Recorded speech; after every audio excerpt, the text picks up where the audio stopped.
que es muy conocida y la deben haber escuchado, no es solamente comprender la realidad, ¿sí? La tesis 11, donde ajusta cuentas con Feuerbach, que era un hegeliano, filósofo y militante, activista, militante hegeliano, que tenía una visión materialista pero no dialéctica. ¿Sí? Entonces Marx le dice, bueno, no se trata solo de comprender la realidad, de lo que se trata es de transformarla. ¿Sí? O sea, podemos cambiar nuestras condiciones sociales e históricas de vida y de esa manera trascender prácticamente de forma revolucionaria nuestras condiciones históricas. O sea, esa es una posibilidad que tiene el ser humano y el materialismo de Marx apunta a eso, ¿sí? A cambiar esas condiciones sociales históricas. Bueno, pueden encontrar, en el libro está el desarrollo que va desde Epicuro, Feuerbach y Hegel, este tipo de materialismo, y lo que muestra Foster es cómo al mismo tiempo Marx y Engels están discutiendo políticamente, están discutiendo con el peso enorme que tenía, no solamente la monarquía, no solamente la burguesía, que en 1848 hace notar su presencia fuertemente, no de forma revolucionaria como lo había hecho la Revolución Francesa, sino de forma ya reaccionaria, ¿sí? Lo que se conoce como la primavera de los pueblos. Marx y Engels editan el Manifiesto Comunista, empiezan a plantear que el problema es el capitalismo. La burguesía muestra que ya como clase social, ya en 1848, no tiene más que ofrecer que una reacción en toda la línea. Y Marx y Engels fundan la Asociación Internacional de Trabajadores, bueno, escriben el Manifiesto Comunista, empieza una militancia ahí, pero hay una ideología que es muy fuerte, que está presente ahí, que naturaliza las condiciones de explotación de las masas, que es la de este señor que está ahí, que se llama Malthus, ¿sí? Que plantea que más bien los niveles de pobreza que hay son naturales porque los recursos son escasos y la población crece mucho más que los recursos, y entonces no hay que dar asistencia a los pobres porque en realidad estamos multiplicando la pobreza, etcétera, etcétera. Bueno, la síntesis de Marx tiene que ver con una discusión con Malthus, una discusión con la economía política de Ricardo, de Smith, que más bien naturaliza el capitalismo, y con el socialismo utópico de varios autores, pero en particular un autor que es muy importante, que es Proudhon. Y en la reflexión de Marx, por ejemplo, hay algo interesante, digamos, que rescata Foster, que es cómo Marx empieza, digamos, su militancia, digamos, en una revista donde analiza, por ejemplo, cómo se despoja a los campesinos del acceso a la leña en Alemania. ¿Sí? Cómo algo que era una relación directa con la naturaleza es despojada, los empiezan a expulsar de los bosques. Entonces el primer artículo que escribe Marx en la Nueva Gaceta Renana como editor es sobre el robo de leña, la injusticia que significa que a las campesinas y campesinos se los despoje de la posibilidad de recoger la leña que se caía para poder calefaccionarse. Y a partir de ahí se va a dedicar Marx a estudiar de qué se trata esa forma de despojo y esa forma de mercantilización de la relación del trabajo y la relación con la naturaleza. Entonces, el último punto, ¿qué tipo de ciencia? Bueno, un tipo de ciencia materialista y dialéctica, digamos, no me voy a detener mucho más en esto. Marx a partir de ahí se va a centrar en estudiar la economía política, cómo funciona el capitalismo.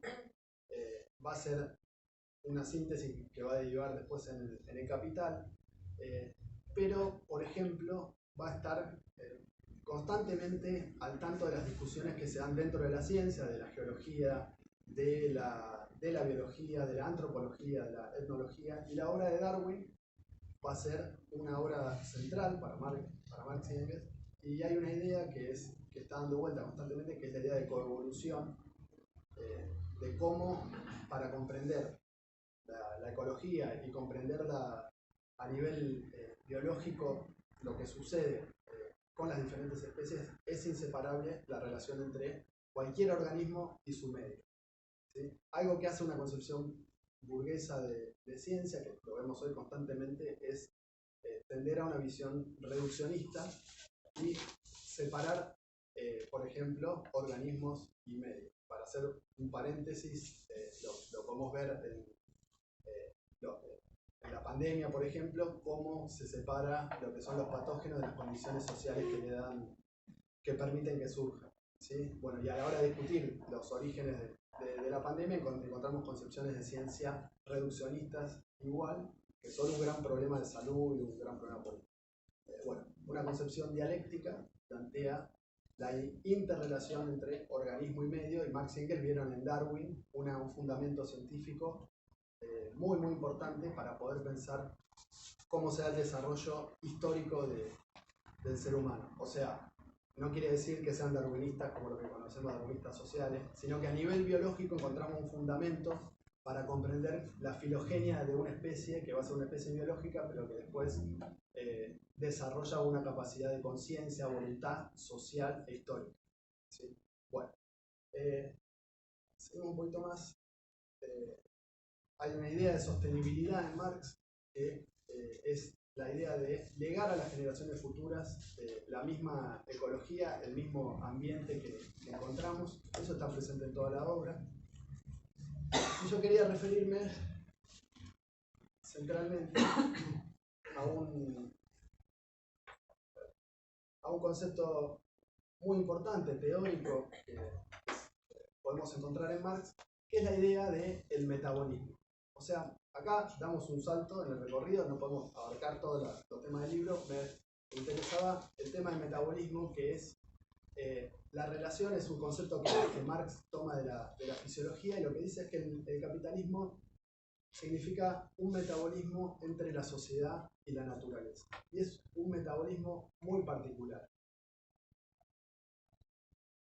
En el capital, lo que se analiza es justamente el metabolismo del capital. ¿Cómo funciona el capital? ¿Cuál es la lógica que está detrás? Hoy, por ejemplo, si queremos comprender cómo se desarrolla desde la crisis ecológica, diferentes crisis económicas que vemos, es imposible hacerlo sin conocer este metabolismo que Marx estudió y plasmó en el Capital. Bueno, este metabolismo de la mercancía, Marx no lo veía separado de la relación con la naturaleza. En primer lugar, porque es una relación y una forma de producción natural, pero que es al mismo tiempo histórica.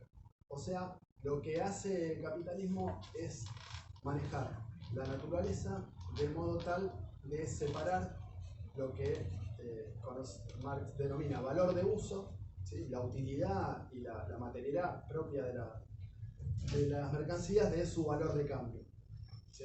Y establecer el valor de cambio y, digamos, el valor de las mercancías por el tiempo de trabajo socialmente necesario como un tiempo abstracto. Eso tiene consecuencias sobre la naturaleza muy importantes.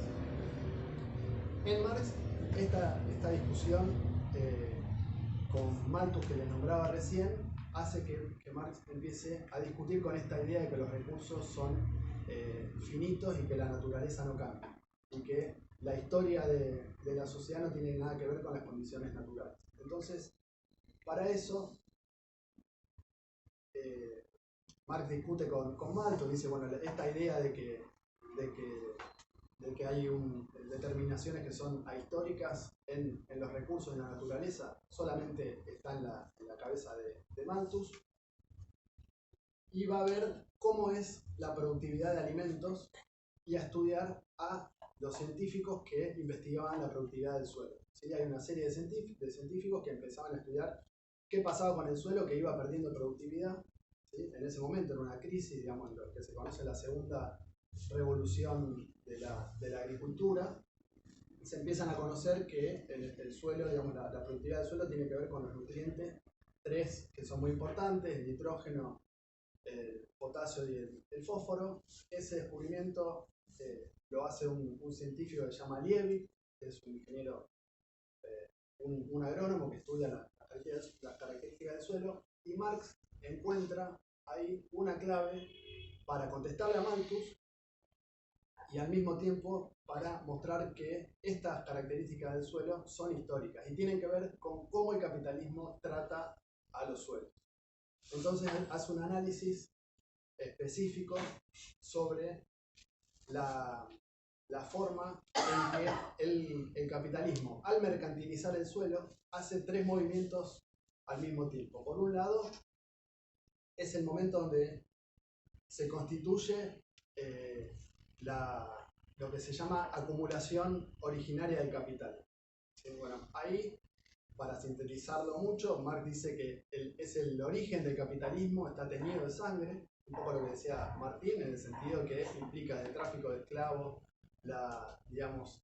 el sojuzgamiento de un continentes enteros como América. Y si lo analizamos en Inglaterra, por ejemplo, Marx dice que se desarrolla un despojo de la relación directa de los campesinos con el suelo. Los acercamientos que decía Martín, Marx dice, bueno, fíjense lo que pasa acá, el capitalismo lo que hace es despojar a esos campesinos del suelo, ya no pueden producir sus propios alimentos, son obligados a ir a las ciudades, a constituir lo que es la clase obrera moderna, solamente tienen su fuerza de trabajo para vender libremente a los patrones, pero si vemos lo que pasa en el campo, al mismo tiempo esa producción se produce en el campo, pero se manda a las ciudades a cientos y miles de kilómetros para que sea consumida en las ciudades. Eso que debería tener un ciclo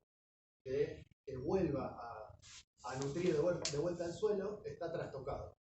¿Sí? Entonces, Liebig y otros autores muestran cómo eso genera que se degrade la capacidad del suelo y al mismo tiempo genera la necesidad para la burguesía, por ejemplo, de ir a buscar nutrientes. Bueno, ¿qué hace la burguesía colonial en ese momento? Ir a buscar nutrientes en diferentes islas donde hay guano de pájaros. Entonces, por ejemplo, Estados Unidos se anexiona casi 100 territorios nuevos donde conseguir guano para aplicar a los suelos. Eso sucede en Europa, en Estados Unidos.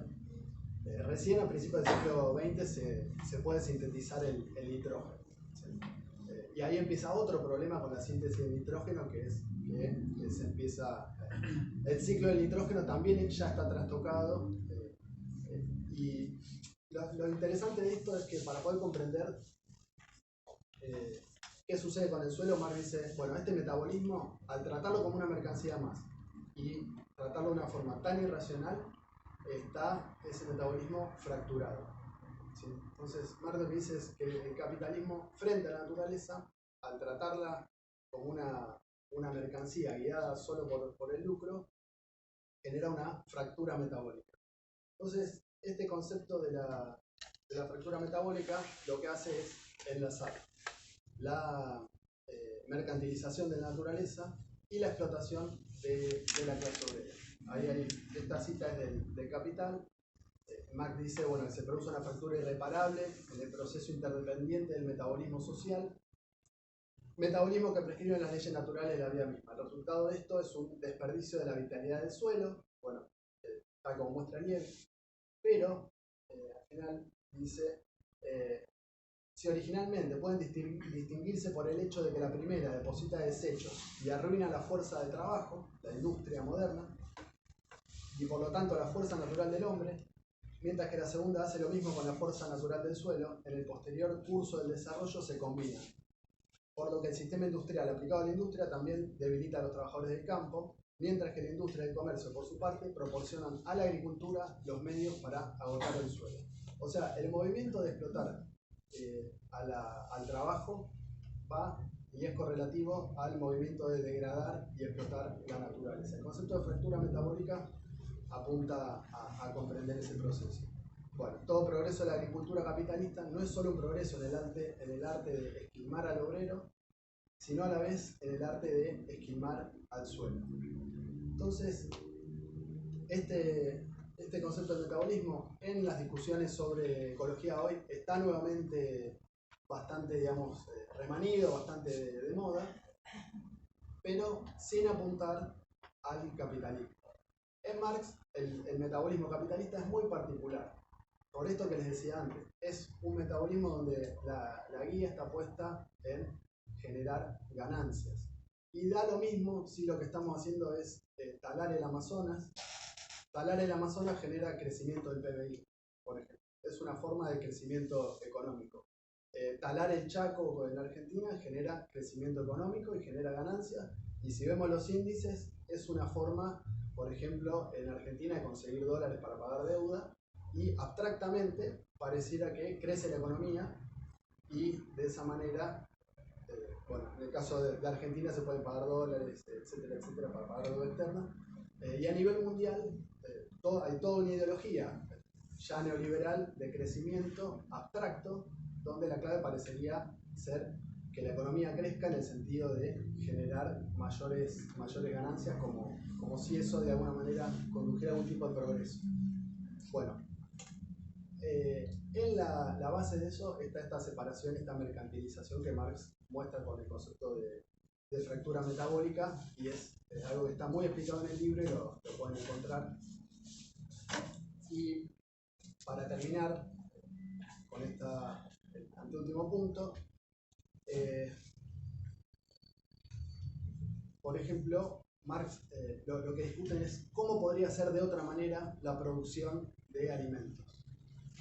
Bueno, la producción de alimentos ya en el manifiesto comunista está ligada esta fractura a la separación entre la ciudad y el campo, por ejemplo. Estos desequilibrios tienen un correlato en la concentración cada vez más de la clase obrera en ciudades y una forma de producir alimentos completamente irracional. Pero hay toda una tradición de científicos y científicas marxistas que plantean y que desarrollaron experiencias históricas de otro tipo de producción. Yo acá puse algunas. Estos dos autores son Richard Levin y Richard Lewontin.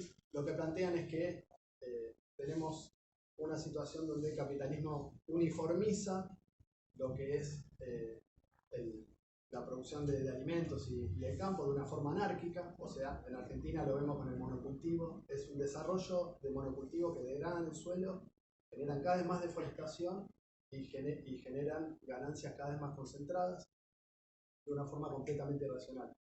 La pandemia, por ejemplo, es un ejemplo de esto.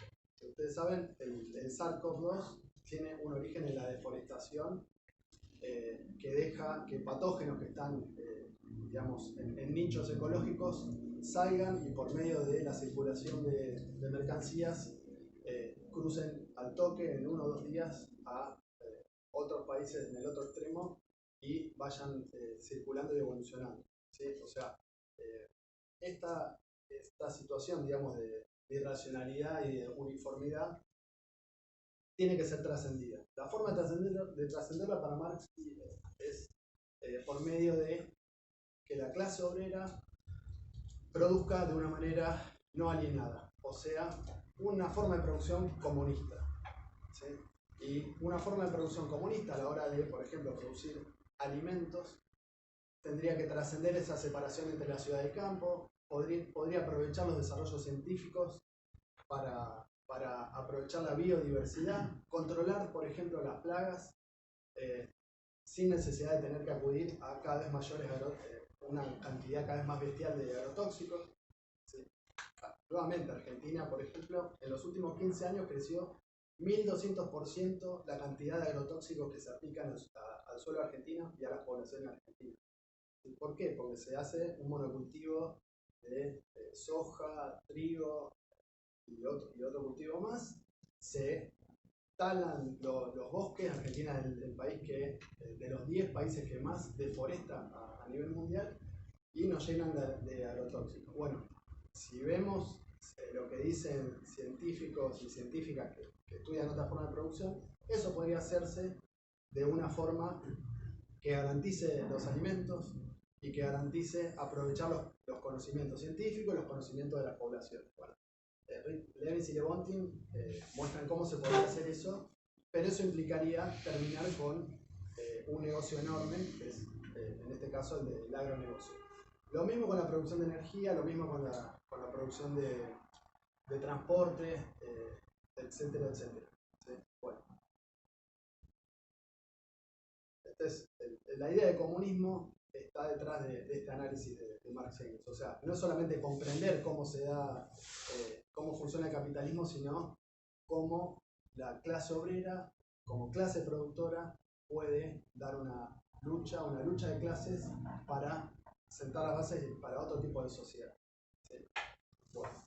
Y en la última parte de esta posición, bueno, acá puse alguna frase de Engels. La pandemia, como les decía antes, es un ejemplo de un tipo de crisis ecológica, una consecuencia de una crisis ecológica que no aparece ahora, sino que viene por lo menos desde hace 20 años y cada vez acentuándose cada vez más con la producción de patógenos. Sería un autor que se llama Rob Wallace, que es filogeógrafo, que retoma esta tradición marxista y que lo que plantea es que, acá hay estudiantes de geografía, plantea que tenemos que hablar de geografías relacionales. O sea, lo que pasa en Wuhan no es un problema cultural de que se consumen animales en una sopa de murciélago, sino que lo que pasa en Wuhan está determinado por cómo los capitales que están del otro lado del mundo, por ejemplo en Nueva York, están lucrando con la deforestación de Asia. ¿Sí? Y si queremos ver cómo cómo se produce el SARS, el SIDA, el MERS, bueno, ahora la viruela símica, por ejemplo, y patógenos que cada vez aparecen con más frecuencia, tenemos que ver cómo se desarrollan los negocios, por ejemplo, con el agronegocio. Bien, entonces, esta... Perdón.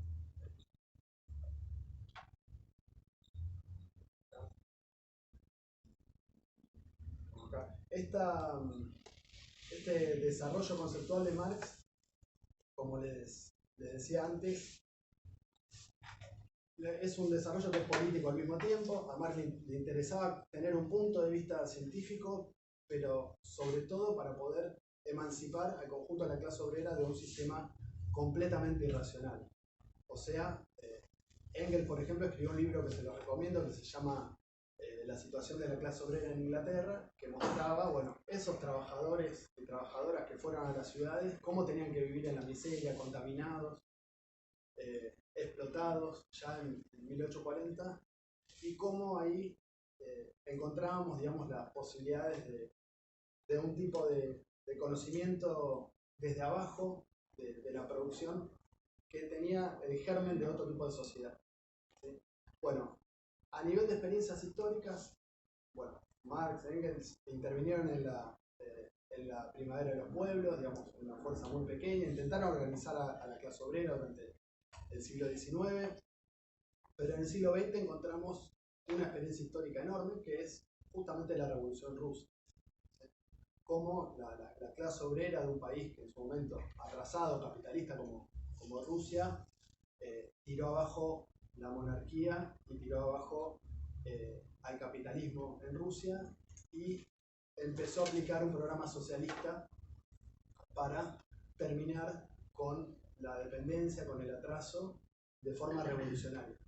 Bueno, ¿qué hicieron los bolcheviques y la clase obrera, el primer estado obrero de la historia en Rusia con la naturaleza? Es muy interesante, se conoce poco, yo acá lo puse. Bueno, en el segundo día, además de que se nacionalizó la producción, se terminó con una guerra completamente irracional, se estableció el derecho al aborto legal, seguro y gratuito, se reconocieron diferentes nacionalidades en toda Rusia. Además de todo eso, respecto a la naturaleza, al segundo día de la toma del poder se estableció un decreto sobre la tierra, se convirtió todos los bosques, las aguas y minerales en propiedad estatal.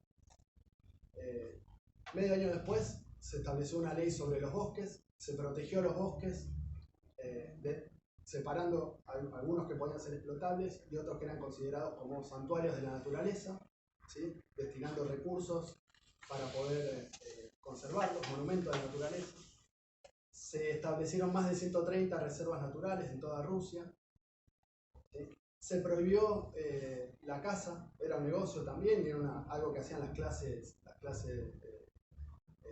patricias de Rusia, ir a cazar y establecer un coto de caza. Se prohibió eso para proteger a las especies que estaban siendo extinguidas. Y esto al mismo tiempo que se desconoció algo que conocemos todos bastante acá, que es la deuda externa. ¿Sí? Se hizo un desconocimiento soberano de deuda externa, se nacionalizó la banca para que paren de irse los recursos, como lo vemos acá, para que paren de saquear el país. Se establecieron estas medidas que fueron correlativas con estas medidas sobrenaturales. Bueno, me parecía, esto está en el libro, y es una experiencia histórica de cómo se podría preservar la naturaleza. Acá estamos peleando por algo mínimo, que es el agua, por ejemplo, con la excusa de juntar dólares para pagar la deuda externa. Megaminería en todo el país, megaminería de litio, agronegocios. 525 millones de glifosato se usan anualmente en el país. Hay glifosato hasta en los ríos, en las plazas. Bueno, ¿y cómo lo podemos hacer para frenar esta situación? Encontramos experiencias históricas, por ejemplo, en la Revolución Rusa. Yo, para terminar,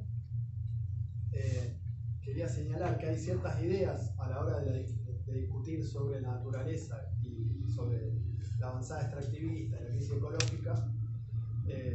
Hay una crisis climática global que estamos atravesando, lo que decía Foucault Martín, y eso genera discusiones sobre de dónde viene esta crisis. Hay una idea de que es la humanidad, ¿sí? Estamos viviendo el antropoceno, o sea, llegamos a un punto en que la humanidad interviene directamente en las características geológicas del sistema Tierra. Bueno, y hay una idea de que el problema es el consumo, de que el cambio es individual.